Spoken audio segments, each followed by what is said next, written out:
আসসালামু আলাইকুম। অনেকদিন আগে আমরা আমাদের পুকুর থেকে নৌকাটাকে মেরামত করার জন্য উপরে উঠিয়ে রেখেছিলাম। যেহেতু এই নৌকার বয়স প্রায় 1 বছরের বেশি হয়ে গিয়েছে, আমরা কিনেছি, তারপর থেকে নিয়ে এখনো পর্যন্ত এটাকে কোনোভাবে মেরামত করা হয় নাই বা এটার মধ্যে আলকাতরা দেওয়া হয়নি। সাধারণত নতুন নৌকাগুলোতে এগুলি করতে হয় না, 1 বছরের মতো পুরাতন হলে তখন হচ্ছে নৌকাতে আলকাতরা দিতে হয়। নৌকাটাকে আমরা অনেক আগেই উপরে উঠিয়ে রেখেছি রোদ্রে শুকানোর জন্য, কিন্তু কোনোভাবেই এটাকে শুকাতে পারছিলাম না, কারণ ঘন ঘন বৃষ্টির কারণে এটা ভিজে যাচ্ছিল। আলহামদুলিল্লাহ এখন যেহেতু বৃষ্টির পরিমাণ একটু কম, তাই আমরা আজকে বাজার থেকে ধূপ কিনে নিয়ে এসেছি। এর পাশাপাশি কেরোসিন তেল দিয়ে এই ধূপটাকে মাখিয়ে সুন্দর করে এই নৌকার যে ফাঁকা জায়গাগুলি রয়েছে সেগুলি আমরা বন্ধ করে দিব। এর পাশাপাশি কয়েকদিন পরে এটার মধ্যে আমরা আলকাতরাও দিয়ে দিব। বাজার থেকে আধা কেজির মতো ধূপ কিনে নিয়ে এসেছি। এই ধূপটাকে এখন আমাদেরকে সুন্দর করে পাটায় বেটে একেবারে গুঁড়ো করে ফেলতে হবে, যাতে এর মধ্যে কোনো দানা না থাকে। যদি দানা থাকে তাহলে ওইটা দিয়ে ভালো তেমন একটা কাজ করা যায় না বা ভালোভাবে ওইটা ফাঁকাটা বন্ধ করা যায় না। ধূপটাকে সুন্দর করে গুঁড়ো করে নেওয়ার পর এটার মধ্যে আমরা কেরোসিন তেল ঢেলে দিচ্ছি এবং এই কেরোসিন তেল এবং ধূপ দিয়ে সুন্দর করে মাখিয়ে নিচ্ছিলাম।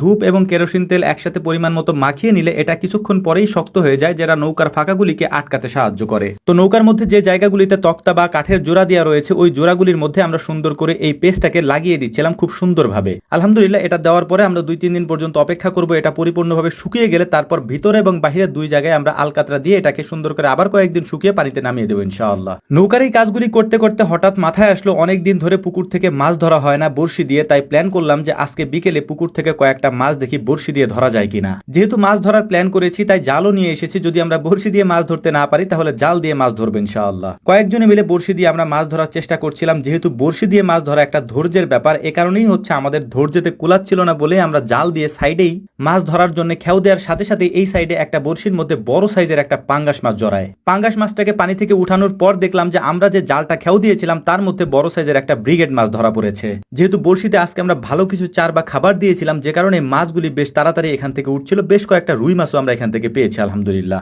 মাছগুলি ধরার পর কিছু মাছ আমরা বাড়িতে পাঠিয়ে দিয়েছি। এর পাশাপাশি যে মাছগুলি এখানে ছিল, বিশেষ করে পাঙ্গাস মাছ এবং ব্রিগেড মাছগুলি, এগুলিকে সুন্দর করে কুটে আমরা বাড়ি থেকে নিয়ে এসেছি।